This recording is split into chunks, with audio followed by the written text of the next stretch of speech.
Quiero presentar al pastor Abelardo Muñoz. Yo soy su traductor, así es como me anunciaron. Él viene de México, de Ciudad Juárez. De hecho, platicamos por teléfono hace unas 2 semanas, si no estoy mal, y un par de mensajes por correo.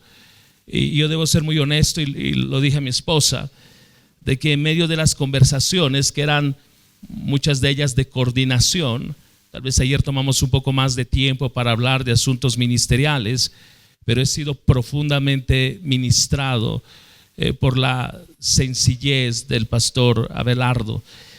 Como decía, él es pastor en la iglesia de Gracia Soberana. Él ha sido desde sus 22 años, estoy bien, Abelardo, desde sus 22 años, él sigue al Señor. Él entregó su vida, su corazón al Señor, y Él es su Señor. Él maneja dentro de la iglesia un área que es importante y de la cual vamos a estar hablando en los siguientes días, y tiene que ver con discipulado y consejería. Y son 2 anclas dentro de la iglesia de Gracia Soberana. El pastor Abelardo es la persona que coordina estos temas. Entonces quiero invitarte, Abelardo.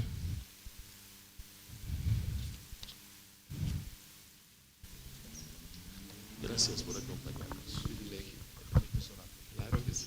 Ok, oramos. Padre, gracias por orquestar cada circunstancia, por poner disposición en el corazón de Abelardo para acompañarnos en esta jornada. Úsalo, Padre, que su mente y su corazón sean sensibles a la dirección de tu Espíritu Santo, que exponga tu evangelio bajo tu autoridad, en el poder de tu Espíritu Santo, para tu gloria, para la edificación de tu iglesia. Gracias, Padre, en el nombre de Jesús. Amén. Amén, amén. Muchas gracias, hermano Eric. Buenos días, hermanos. Es un gozo para mí estar aquí en su bella ciudad por primera vez. Yo no conocía Cochabamba, pero ya la amaba desde antes de venir, simplemente por el clima que Dios les dio, por la altura, por los árboles, las montañas. A mí me encanta este entorno, es mi entorno favorito. Yo quisiera que Dios me concediera vivir mis últimos años en una ciudad como la suya. Y les voy a confesar un secreto, pero no se lo digan a los hermanos de Santa Cruz. Desde el año pasado que yo vine para acá, estuve tanto en Santa Cruz como en La Paz, pero definitivamente el Señor me mostró que si yo fuera boliviano sería más coya que camba. Les traemos saludos de México, de mi querida esposa Sandra, mi hija Sofía, y los quiero también felicitar por su interés en venir a prepararse en un tema tan importante como este, porque como veremos en unos momentos, estamos viviendo tiempos muy peligrosos, muy difíciles a nivel mundial, y les advierto, se van a poner más difíciles, y lo único que nos va a sostener es la bendita palabra de Dios. Así que vamos a entrar en materia. El título de este mensaje es El diseño original de la familia. Y en su libro titulado, en inglés, God, Marriage and Family, que es Dios, el matrimonio y la familia, el doctor Andreas Kostenberger dice que por primera vez en su historia, nuestra civilización, que es la civilización occidental, está siendo confrontada con la necesidad de definir qué es el matrimonio y la familia. Lo que hasta hace poco tiempo se consideraba como una familia normal, integrada por un padre, una madre y un número de hijos, en años recientes ha empezado a ser vista solo como una de varias opciones, y ya no como la única, y ni siquiera como la forma superior de ordenar las relaciones humanas. La perspectiva judeo-cristiana que nos revelan las Escrituras ha sido reemplazada por un conjunto, o está siendo reemplazada por un conjunto de valores que aprecia más los derechos humanos, la autorrealización, la utilidad pragmática a nivel individual y colectivo. Y se puede decir tristemente que el matrimonio y la familia están siendo asediados en nuestro mundo actual, y que junto con el matrimonio y la familia, nuestra civilización está en crisis, está en grave peligro. La actual crisis cultural es sintomática de una crisis más profunda, que es una crisis espiritual, y que continúa carcomiendo los fundamentos de lo que alguna vez fueron nuestros valores sociales. Si el Dios creador instituyó el matrimonio, y lo vamos a ver en unos minutos, y si existe un ser maligno llamado Satanás que está en guerra contra los propósitos de Dios, que este matrimonio, que esta familia, que este diseño haya venido a estar bajo intenso ataque en años recientes, no nos debe sorprender en realidad. Si la actual crisis cultural es sintomática de una crisis espiritual, entonces la solución también debe ser espiritual. Y esa solución consiste en volvernos y en reedificar el fundamento bíblico que nos ha dado Dios. Por eso me da mucho gusto que estén aquí, porque vamos a regresar a el fundamento original, al diseño perfecto que Dios le dio al matrimonio y a la familia. Y la buena noticia es que la palabra de Dios no depende de la aprobación de los hombres. Y las Escrituras hablan claramente y no callan acerca de los problemas vitales que enfrentamos como hombres, como mujeres, como padres, como madres, como esposos y esposas. En cada área importante relacionada con el matrimonio y la familia, la Biblia nos da todo lo necesario, los remedios, la sabiduría para combatir los males que nos afligen. Así que vamos a pasar a examinar lo que Dios estableció desde un principio. Vamos a el origen en Génesis capítulos 1 y 2. Y quiero aquí recordarles que el libro de Génesis se escribió originalmente para la generación de Israel que estaba a punto de entrar a la tierra prometida. Y los primeros capítulos nos dan los parámetros del diseño del Creador para el matrimonio en todas las épocas. Aunque se escribió para una audiencia específica hace ya muchos años, esto que vamos a leer sigue siendo vigente para toda época y todo lugar y toda cultura. Lo primero que vemos en la palabra de Dios es que fuimos creados a imagen de Dios para gobernar la tierra para Él, no para nosotros. Vean cómo dice Génesis 1, 26 al 28. Así es como inicia la narrativa de la creación. La narrativa alcanza su clímax en estos versículos. Versículo 26 dice: y dijo Dios, hagamos al hombre a nuestra imagen, conforme a nuestra semejanza, y ejerza dominio sobre los peces del mar, sobre las aves del cielo, sobre los ganados, sobre toda la tierra y sobre todo reptil que se arrastra sobre la tierra. Creó pues Dios al hombre a imagen suya. A imagen de Dios lo creó, varón y hembra los creó. Y los bendijo Dios y les dijo, sean fecundos y multiplíquense, y llenen la tierra y sométanla. Ejerzan dominio sobre los peces del mar, sobre las aves del cielo y sobre todo ser viviente que se mueve sobre la tierra. Es sorprendente que al inicio de este pasaje Dios es muy enfático en comunicarnos su intención de hacer a la humanidad conforme a su imagen. En el versículo 26 nos dice que su propósito para crear a la humanidad es que ejerzan dominio sobre toda la tierra, pero vean cómo, como representantes de Dios. No se las regaló para que hicieran lo que a ellos les diera la gana, se las encomendó para un propósito específico. Y en el versículo 27 la narrativa cambia de prosa a poesía. Y Cada una de las 3 líneas que hay en ese versículo 27 es un punto muy importante. En primer lugar, la humanidad tiene a Dios como su origen. Por eso dice, Dios creó al hombre a imagen suya. En segundo lugar, la humanidad posee cierta semejanza a Dios. Y en tercer lugar, la humanidad existe en la pluralidad de varón y hembra.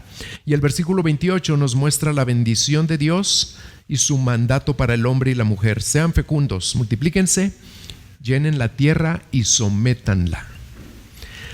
La declaración de que la humanidad posee cierta semejanza a Dios es muy sorprendente. Y hay 2 posturas que nos ayudan a entender qué quiere decir eso, de que cada uno de ustedes y yo somos hechos a semejanza de Dios. Bueno, quiere decir 2 cosas fundamentalmente. La primera se conoce como la perspectiva substantiva, y esta enseña que los seres humanos compartimos algunos aspectos de la naturaleza de Dios, como cuáles: la inteligencia, la voluntad, las emociones. Nosotros también somos capaces de crear con los talentos que Dios nos ha dado. Pero la perspectiva funcional, que es la segunda, según la cual los seres humanos actuamos como Dios en nuestro rol de gobernar la tierra. En eso también somos semejantes a Dios, en que nos hizo para gobernar, así como Él gobierna. Y en base al contexto inmediato de estos pasajes, la perspectiva funcional, que es esta, es la primaria. ¿Por qué? Porque este texto se originó en un antiguo entorno semítico. Y es interesante que en aquella época y lugar, erigir la imagen de un soberano en algún lugar era equivalente a establecer el derecho de esa persona a tener autoridad en ese lugar. Y se acuerdan, por ejemplo, de Nabucodonosor en el libro de Daniel. ¿Qué hizo? Erigió una imagen y la puso en un lugar, y eso representaba que él gobernaba en ese lugar. Bueno, aquí hay un paralelo muy hermoso, muy interesante, porque dice un hombre, es en su función como gobernante que el hombre es imagen de Dios. En el antiguo Medio Oriente, levantar la estatua de un rey era equivalente a la proclamación de su dominio sobre la esfera en la cual la estatua era levantada. De la misma manera, esto tal vez pueda ser nuevo para algunos de ustedes, el hombre y la mujer son colocados en medio de la creación como las estatuas de Dios. ¿Por qué? Porque somos sus representantes.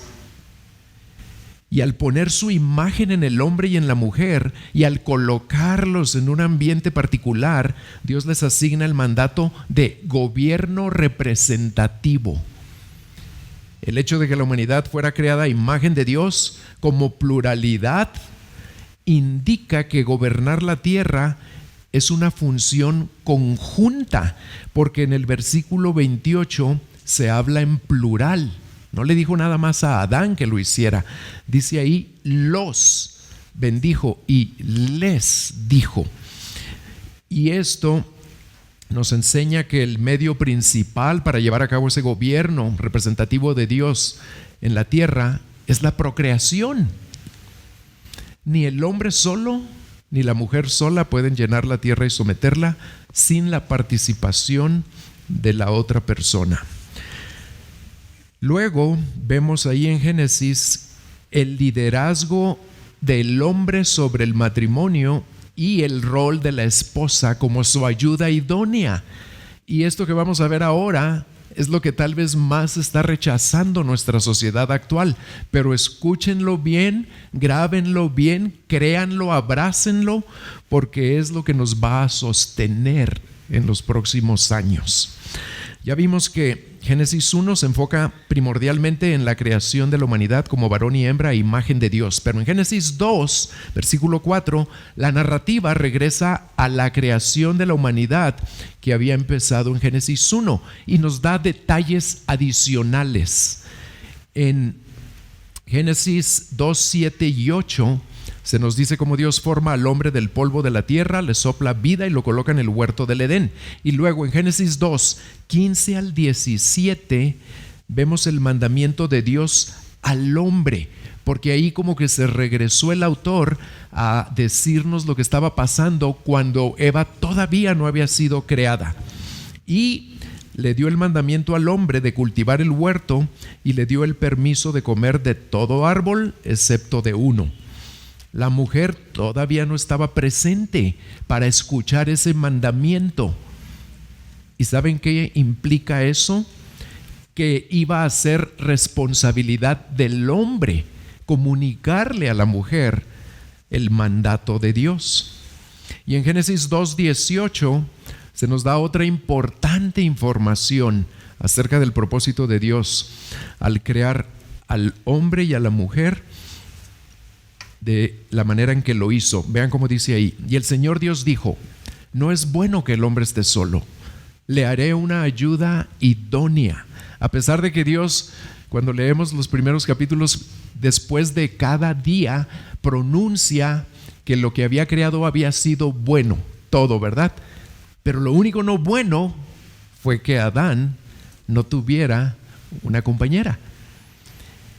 Y en lugar de narrarnos cómo lo hace Dios de inmediato, porque dice Dios, no es bueno que el hombre esté solo.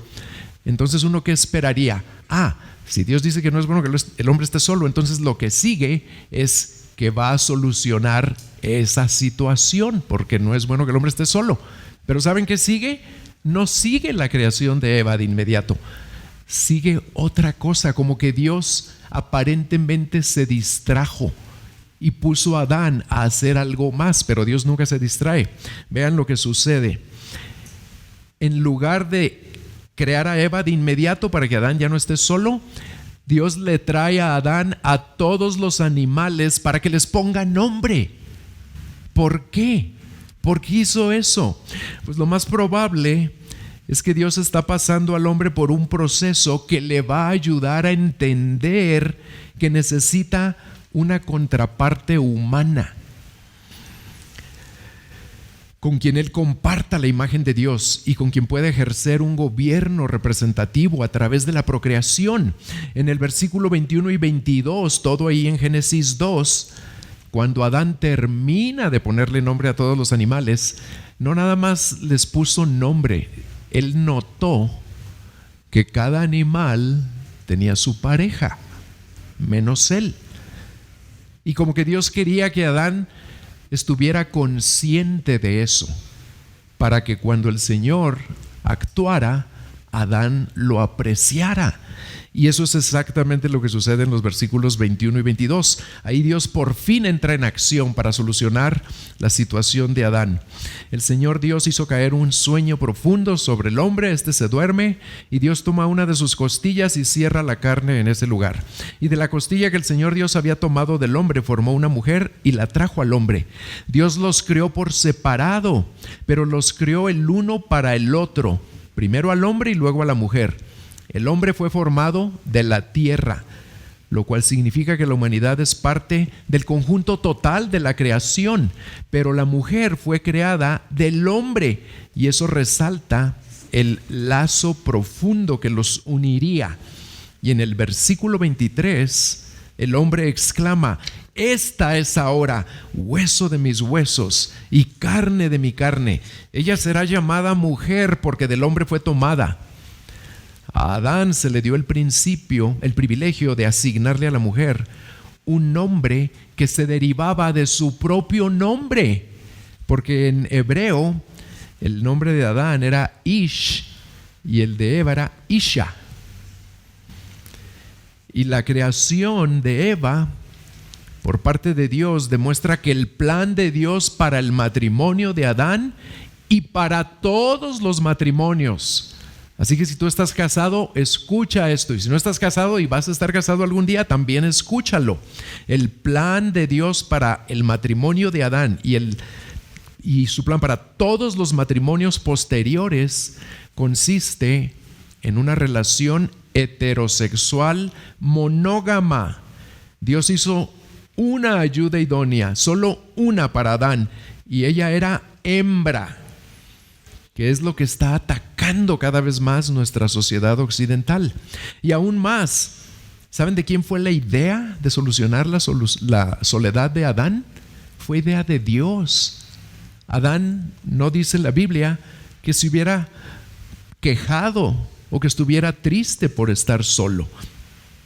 El texto bíblico nos muestra que Dios fue el que tomó la iniciativa de formarle una compañera humana compatible para él. Y por esa razón se puede decir que el matrimonio es la idea de Dios, que fue Dios quien hizo a la mujer de su propia soberana voluntad como una ayuda idónea para el hombre. El término ayuda idónea nos indica que la mujer es compatible para el hombre de una manera en la que ninguna otra criatura lo era, y que ella es la provisión perfecta de Dios para el hombre en cuanto a su necesidad de compañerismo. Y con respecto al mandato de fructificar y multiplicarse, llenar la tierra y someterla, la mujer es la socia idónea del hombre, tanto en la procreación como en la domesticación de la tierra. Las mujeres también fueron llamadas a someter la tierra, a gobernar, pero en su rol y en su papel de ayuda para el hombre. Ser ayuda del hombre no implica inferioridad, que es algo de lo cual se quejan muchas mujeres en la actualidad. Vean por qué. Esto puede ser muy contracultural. Esto no le gusta a nuestra cultura escucharlo, pero la realidad es que la enseñanza clara de Génesis y la confirmación de la enseñanza apostólica en todo el Nuevo Testamento es que la mujer fue creada para ser la ayuda idónea del hombre. Y en nuestros días muchas personas, incluso creyentes, se oponen a eso porque consideran, como les decía ahorita, que eso es inferior. Bueno, no es inferior por lo siguiente: eso es falso. Ser ayuda no es inferior, hermanas, que les quede claro para siempre. Al contrario, es un privilegio. Y lo vamos a ver en este mismo instante. Miren, primero, es falso que es inferior, porque en el Antiguo Testamento ese mismo término de ayuda o ayudador se aplica varias veces. ¿A quién creen? A Dios mismo. Por ejemplo, el Salmo 121, ¿cómo dice? Alzaré mis ojos a los montes. ¿De dónde vendrá qué? ¿Y qué quiere decir socorro? ¿De dónde vendrá mi ayuda? ¿Quién será mi ayuda? Mi ayuda es Jehová, que hizo los cielos y la tierra. El término ayuda es un término que nos dignifica, porque Dios también actúa como ayuda de sus criaturas. Y no quiere decir que se hace inferior a ellas cuando actúa como su ayuda. Así que esto no lo pierdan de vista. Y luego, en segundo lugar, los que rechazan el diseño divino del rol de Dios, del rol de la mujer como ayuda idónea, tratan de quitarle a ese término toda noción de subordinación. Si es ayuda, quiere decir que ella está por debajo del hombre. Pues sí y no. No está por debajo del hombre en valor y dignidad. Tienen exactamente el mismo valor y la misma dignidad. Está bajo la autoridad del liderazgo del hombre, pero eso no significa tampoco que sea inferior.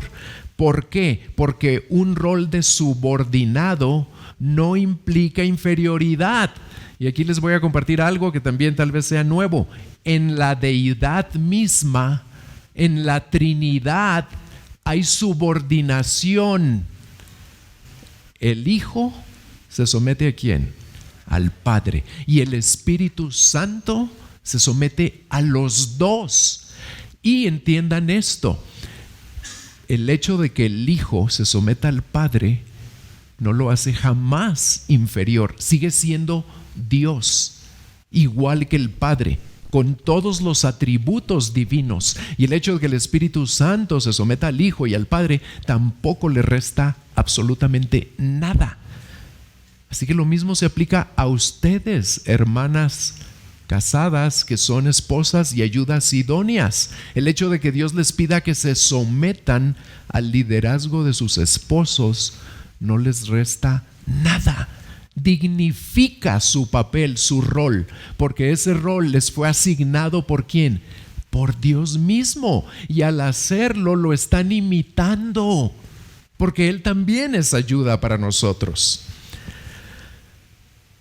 Y el siguiente punto que nos muestra Génesis, permítanme tomar aquí una poquita de agua. El siguiente punto que nos muestra en Génesis 2:24 es que también el marido y la mujer llegan a ser una sola carne.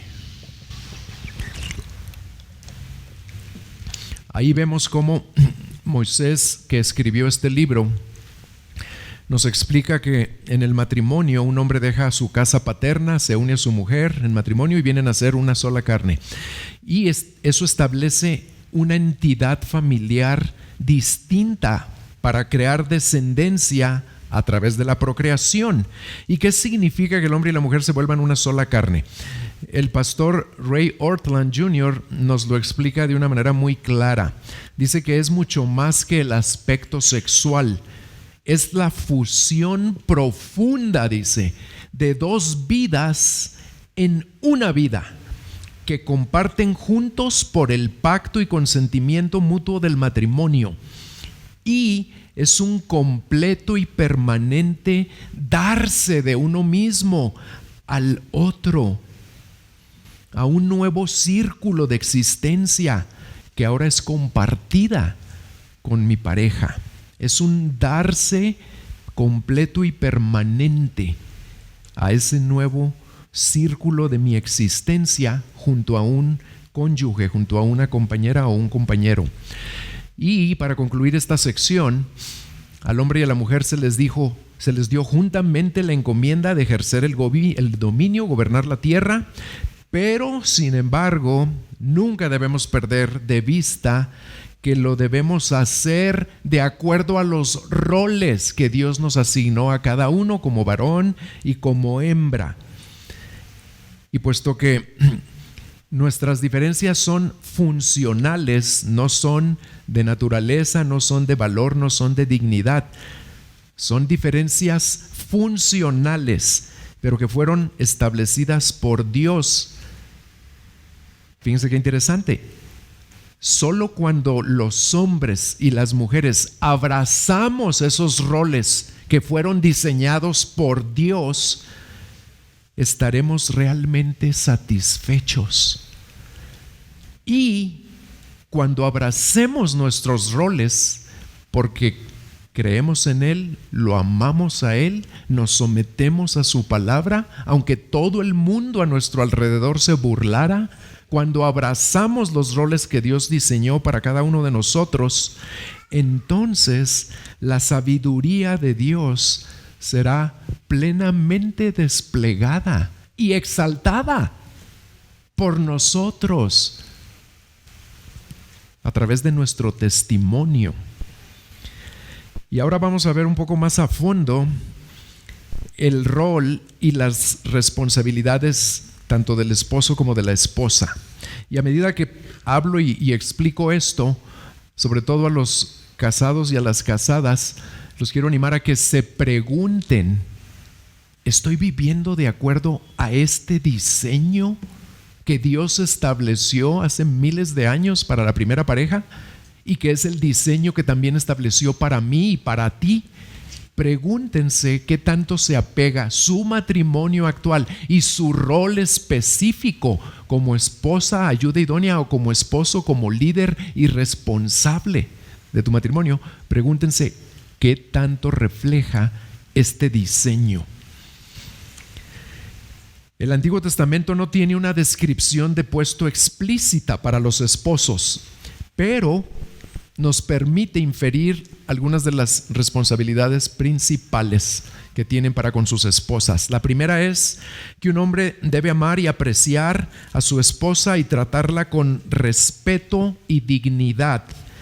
Esto se puede derivar de Génesis 1 y 2, porque ahí se revela que la mujer, al igual que el hombre, creada a imagen de Dios, se le encarga llenar y someter la tierra junto con el hombre. Es su socia para cumplir ese mandato y es el complemento de Dios para el hombre. Y ella merece, por ese papel que Dios le dio, un absoluto respeto y dignidad, y debe ser apreciada, cuidada, protegida, porque es la compañera digna de toda la confianza del hombre.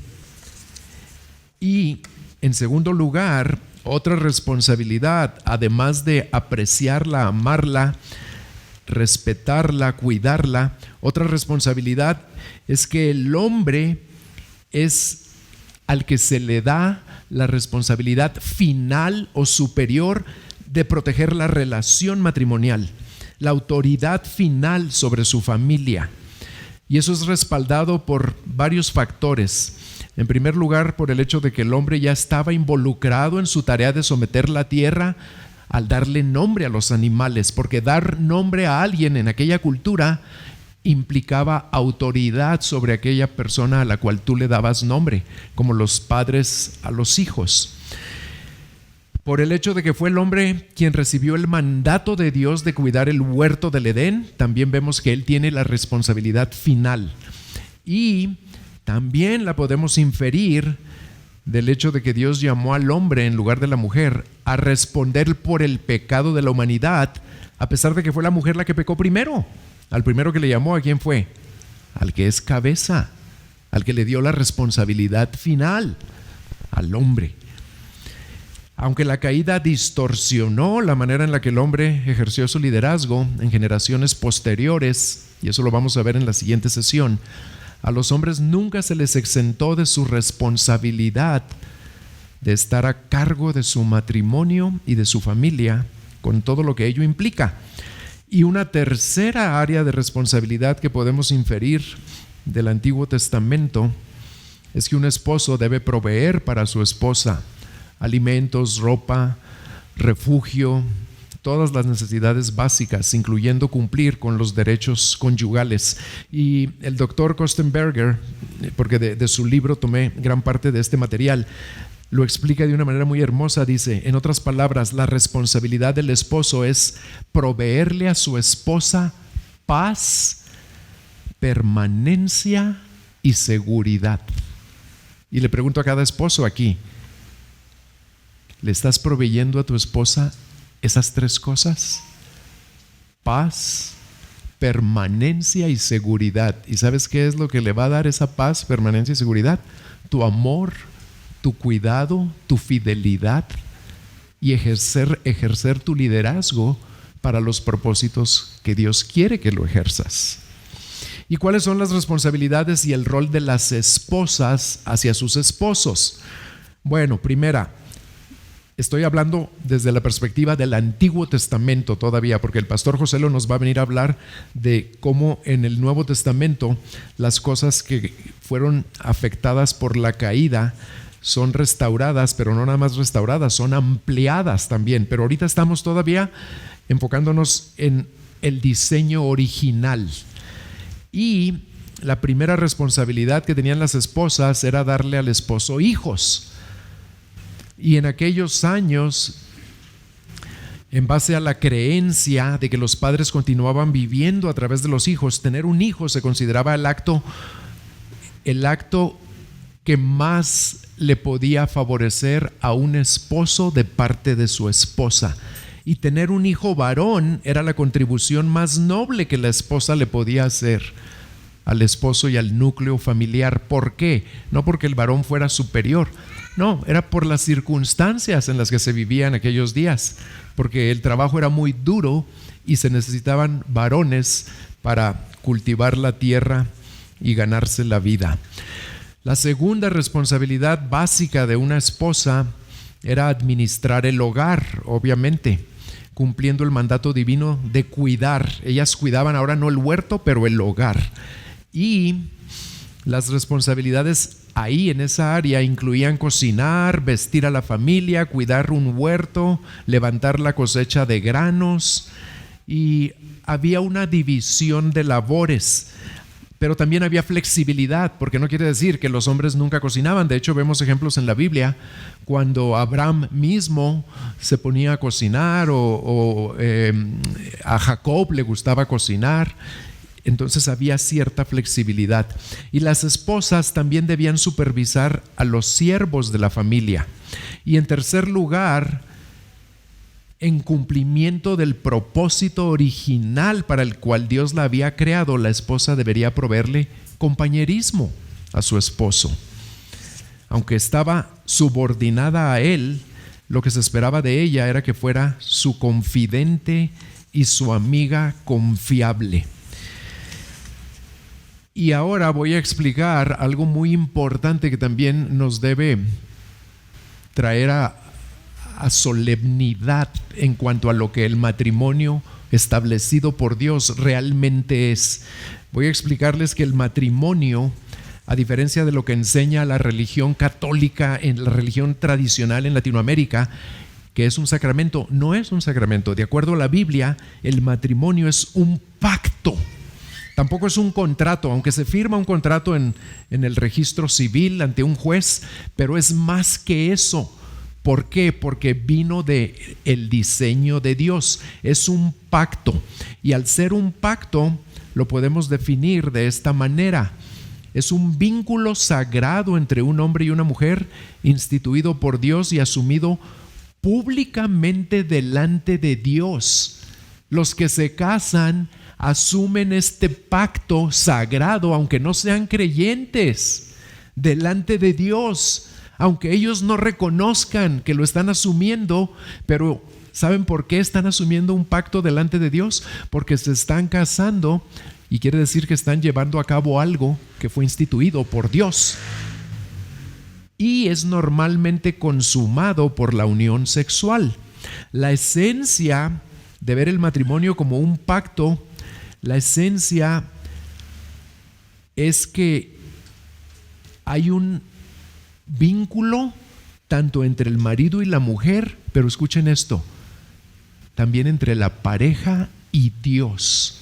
Nuestro matrimonio no nada más nos une el uno al otro, nos une de una manera especial con Dios.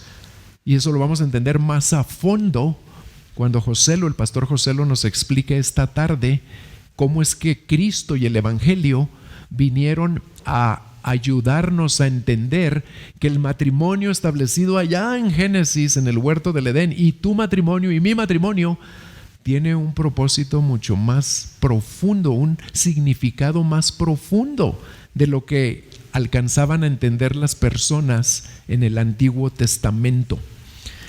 Y también es importante, de acuerdo a un autor que se llamaba John Stott, es importante tener presente que este matrimonio, que es un pacto heterosexual y exclusivo entre un hombre y una mujer, ordenado y sellado por Dios, precedido por una separación pública de los padres, consumado en la unión sexual, que produce una asociación permanente y de apoyo mutuo, y que normalmente Dios la corona por medio de los hijos.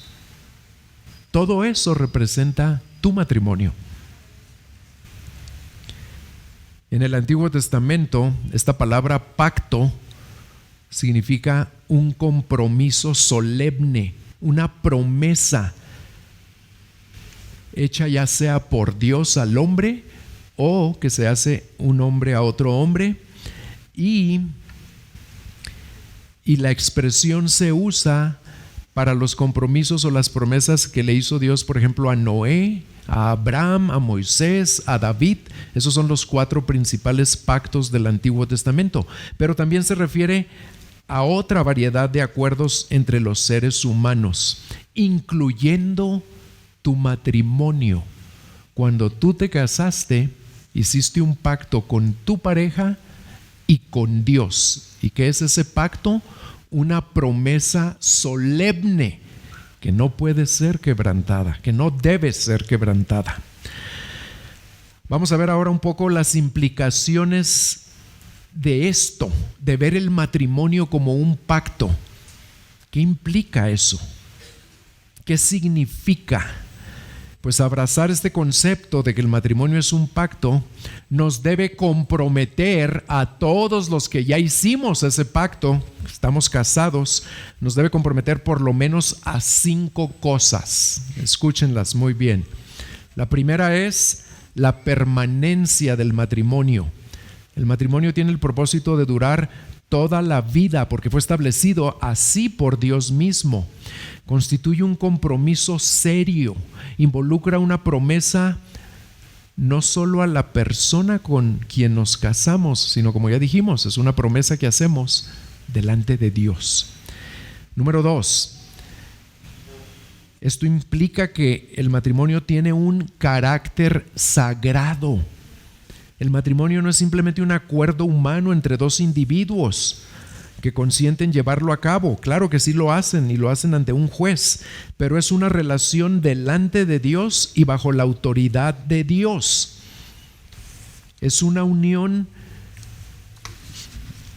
de por vida que es sagrada. Y número 3, el matrimonio también es una unión íntima. Es la más íntima de todas las relaciones humanas. ¿Por qué? Porque une a un hombre y a una mujer en un vínculo que los lleva a ser una sola carne. ¿Y qué involucra eso? Que debemos dejar a nuestra familia de origen, por eso dice, dejará el hombre a su padre y a su madre, y debemos unirnos o adherirnos. Esa palabra y se unirá a su mujer. ¿Saben qué quiere decir? Es interesante entenderlo. La palabra adherirse, unirse, al esposo o a la mujer, quiere decir pegarse de una manera que ya no se puede despegar. Adherirse de una manera tan fuerte, tan profunda, tan permanente, que ¿saben cuál es la única forma de despegarla? Esa unión, por medio de destruirla. Así es como Dios instituyó el matrimonio. Y número 4, el matrimonio también implica mutualidad. Es una relación en la que un ser humano se da a sí mismo libremente a otro ser humano. Los cónyuges deben estar primero interesados en el bienestar de la otra persona y comprometidos el uno al otro con un amor y una devoción inconmovibles. Y eso también involucra la necesidad del perdón, porque nos vamos a ofender durante nuestro matrimonio. Y tenemos que aprender a perdonarnos y a restaurar la armonía. Y número 5, el hecho de que el matrimonio es un pacto involucra que es algo exclusivo. No es nada más permanente, no es solo sagrado, íntimo, mutuo, también es exclusivo. Eso significa que ninguna otra relación humana debe interferir con el compromiso matrimonial entre el esposo y la esposa. Ya no debe nunca, por ejemplo, la esposa, cuando tiene una necesidad o un problema, hablarle primero a su papá o a su mamá. A nadie. Tiene que ir con su esposo. Y el esposo también no debe estar acudiendo a sus padres para resolver situaciones o tratar de encontrar una solución. No, ahora hay una exclusividad que no quiere decir que no podamos pedir consejo, pero la primera persona con la que tenemos que tratar todo asunto es con nuestro cónyuge. Y mi tercer punto va a ser ahora hablar de la familia. Ya hablamos del matrimonio, ahora vamos a hablar de la familia en general. ¿Qué es una familia, bíblicamente hablando? Pues se puede definir de esta manera. Es primordialmente un hombre y una mujer unidos en matrimonio y normalmente más los hijos naturales y adoptados. Y también todas las demás personas con quienes existe una relación de sangre. En los tiempos bíblicos, las familias extendidas vivían juntas en grupos familiares más grandes. En la actualidad, ¿cuál es el núcleo familiar típico? Pues ahora el núcleo familiar típico es simplemente el esposo, la esposa y los hijos. Punto. En aquellos años, el núcleo familiar típico incluía esposo, esposa e hijos, pero también algunos seres queridos como padres mayores o como hermanos o hermanas que no se habían casado, etcétera. Se vivía en núcleos familiares más grandes. ¿Y cuál es la responsabilidad o el rol de los padres hacia los hijos?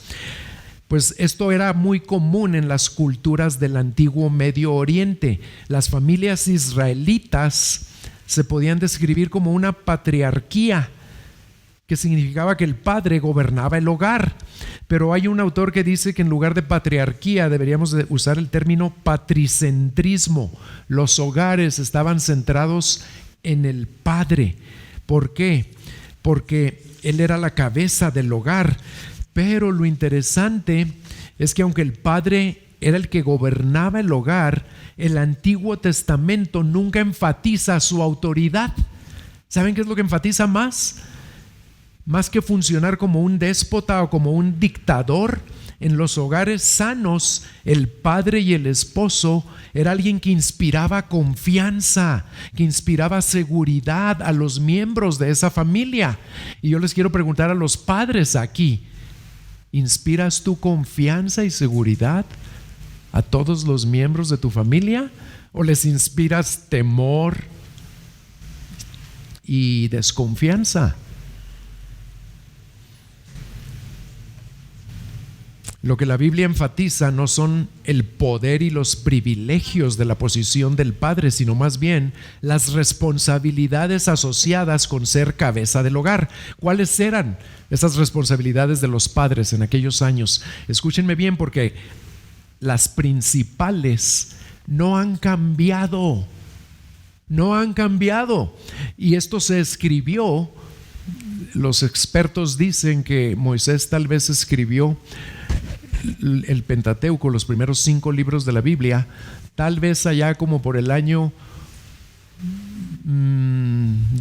2200 años antes de Cristo. Bueno, pero no ha cambiado lo que Dios le dijo a los padres que deberían llevar a cabo con los hijos. Lo principal sigue vigente. Escuchen muy bien. La primera responsabilidad del padre era modelar una estricta fidelidad y devoción personal al Señor.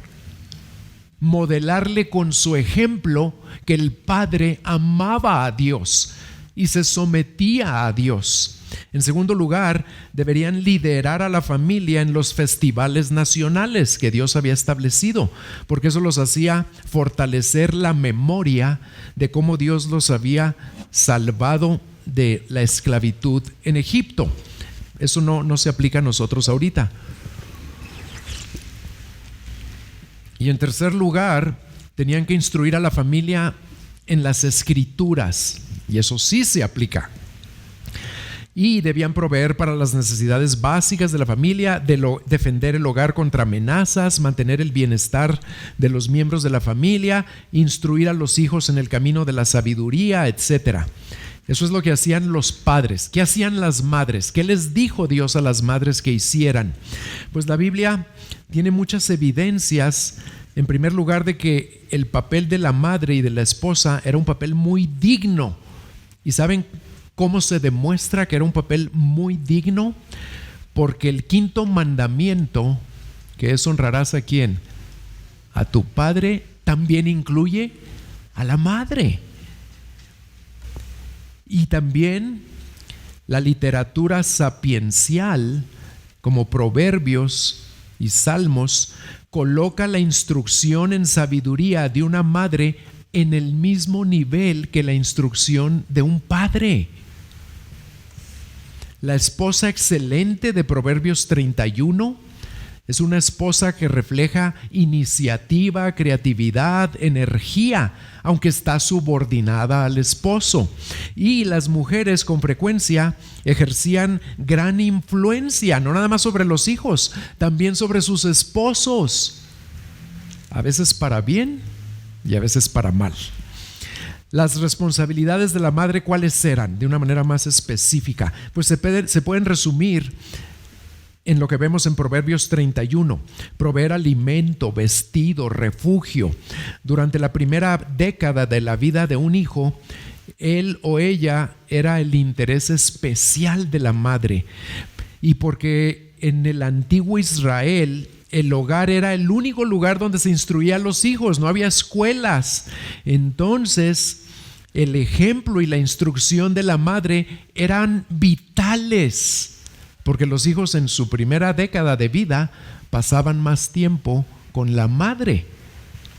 Y cuando llegaban a la adolescencia, los hijos varones empezaban a pasar más tiempo con el padre.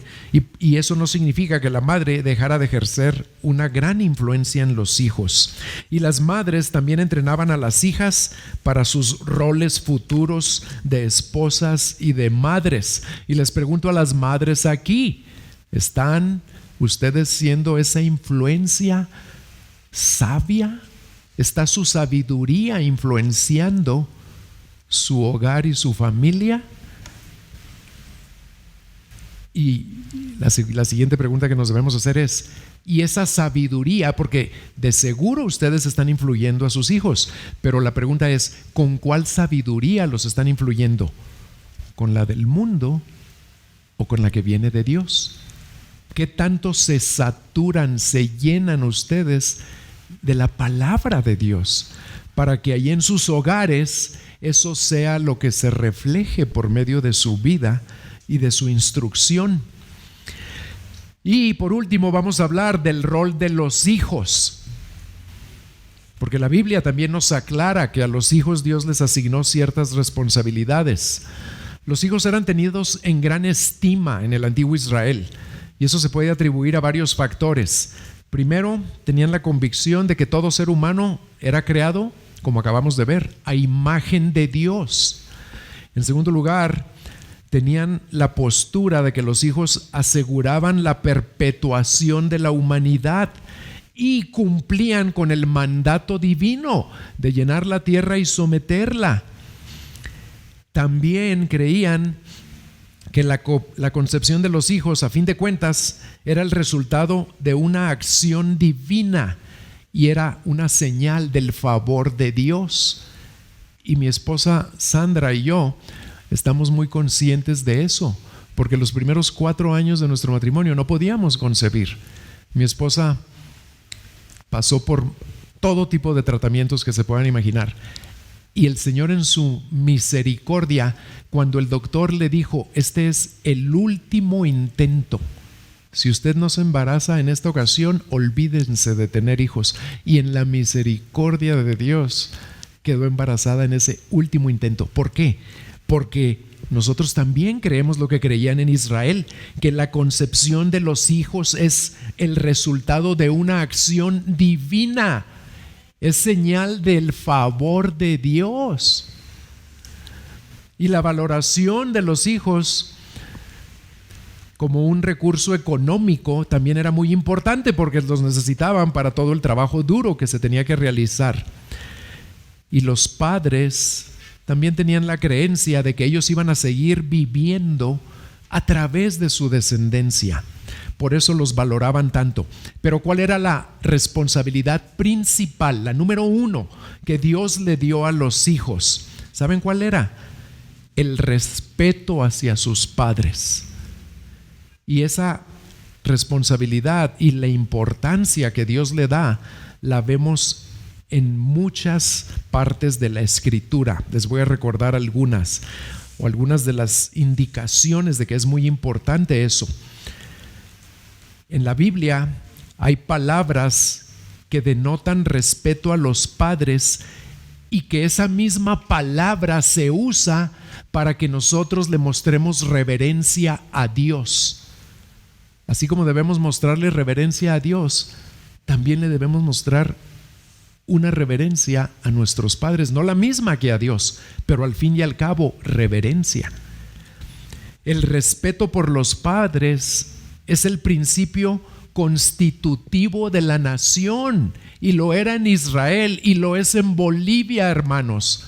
¿Por qué? Porque cuando una persona no respeta a sus padres, ¿saben qué va a pasar? Y esto lo vivimos en mi ciudad de una manera terrible durante los años 2008 al 2011. Una sociedad que no respeta a sus padres se destruye, y se destruye rápidamente. ¿Por qué? Porque la promesa que Dios hace es: honra a tu padre y a tu madre para que te vaya bien y seas de larga vida sobre la tierra. En Juárez, del 2008 al 2011, tuvimos una violencia tremenda, principalmente entre los carteles de la droga. Pero esa violencia empezó a afectar a toda la sociedad, porque había tanta violencia que muchas gentes que se dedicaban al crimen de otras ciudades se vinieron a Juárez, porque todo el mundo estaba llevando a cabo crímenes, y crecieron los secuestros, los asaltos, los homicidios. Para que se den una idea de lo que vivimos, antes del 2008 había en la ciudad aproximadamente 360 asesinatos violentos cada año, y así fue por muchos años, y eso es aproximadamente uno diario, ¿verdad? 360 es como uno diario. Pero en el 2008 pasó de 360 a 1700. En el 2009 a 2700. En el 2010, me aprendí las cifras, nunca se me van a olvidar, a 3100. Y en el 2011 a 2500. El 2010, que fue el peor, cuando tuvimos 3100 homicidios. ¿Saben cuál era el promedio diario? 8 personas asesinadas cada día en promedio. Claro, a veces mataban 20 o 30 y a veces mataban 2 o 3, pero era terrible. ¿Y saben qué era lo que observábamos? Que la mayoría de los que se asesinaban eran jóvenes. Y si ustedes los hubieran conocido y les hubieran preguntado a sus padres si ellos los honraban, ¿qué creen que les hubieran dicho? Para nada. Y eso cumple otra advertencia que viene en la palabra de Dios, que dice que el impío no llegará ni a la mitad de sus días. La inmensa mayoría de los asesinatos eran personas menores de 30 o 40 años. Algunos de 18 años ya eran asesinos. ¿Por qué? Porque no cumplían con este mandato de Dios de honrar a sus padres y a sus madres. Y si no se sometían a esa autoridad inicial en el hogar, pues obviamente no se iban a someter a ninguna autoridad en la sociedad. Y eso trajo su destrucción. También este mandato debemos entender que no tiene ninguna excepción o limitación o terminación. Debemos honrar a nuestros padres siempre, hasta que se mueran, siempre. Es más, debemos honrar su memoria aún después de muertos. Y no importa que tu padre o tu madre haya sido el peor padre o la peor madre, aún a ellos los debemos honrar. Y leí en Deuteronomio algo muy interesante. Ya lo había leído, pero este año como que lo noté de una manera más clara y confirma todo lo que les acabo de decir. En Deuteronomio capítulo 27, no lo lean, ahí vienen bendiciones que Dios le promete a Israel si ellos cumplen su palabra, pero también vienen maldiciones de la desobediencia. Pero aparte de las maldiciones de la desobediencia, vienen otras maldiciones, 12 maldiciones en el capítulo 27 de Deuteronomio, que el pueblo tenía que repetir en voz alta. Moisés se las decía al pueblo y ellos las repetían diciendo: maldito sea. ¿Y saben cuál es la segunda maldición? Se las voy a leer rápido. La primera, claro, tiene que ver con la idolatría y con el hecho de darle la espalda a Dios y adorar a un Dios falso. Se las voy a leer las dos primeras y les va a sorprender cuál es la segunda. Deuteronomio 27, versículos 15 y 16. Vean cómo dice: maldito el hombre que haga ídolo o imagen de fundición, abominación al Señor, obra de las manos del artífice, y la erige en secreto, y todo el pueblo responderá y dirá: amén.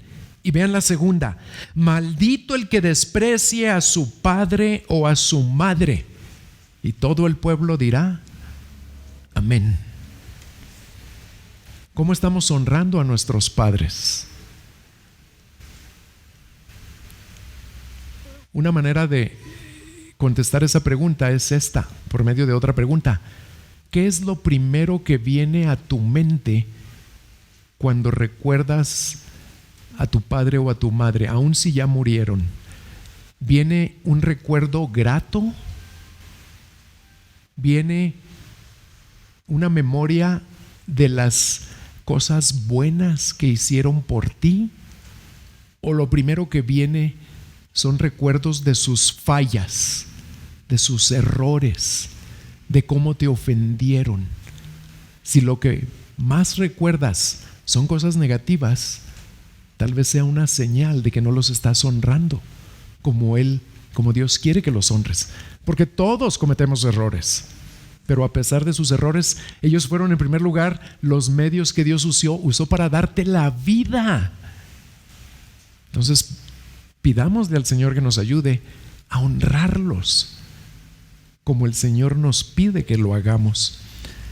Y con esto termino.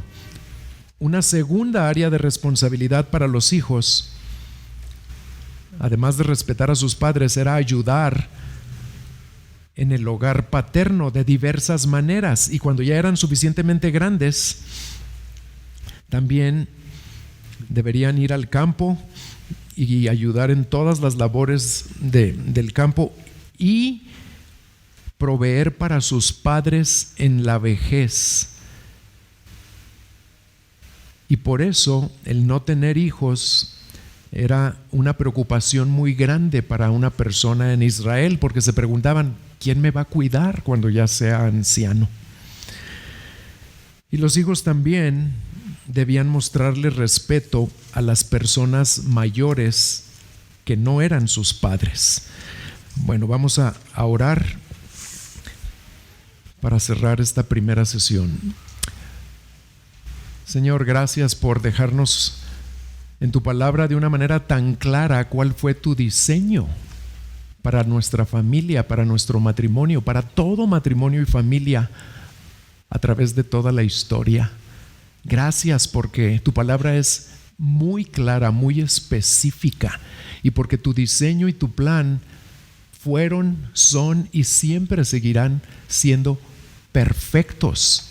Son la manera en la que tú quieres que se lleve a cabo nuestra existencia en esta tierra. Ayúdanos a apegarnos cada vez más a ese diseño que tú estableciste, y ayúdanos a hacerlo no para que nos vaya bien en primer lugar, sino para que tu nombre sea honrado y glorificado. En el nombre de Cristo te lo pedimos. Amén.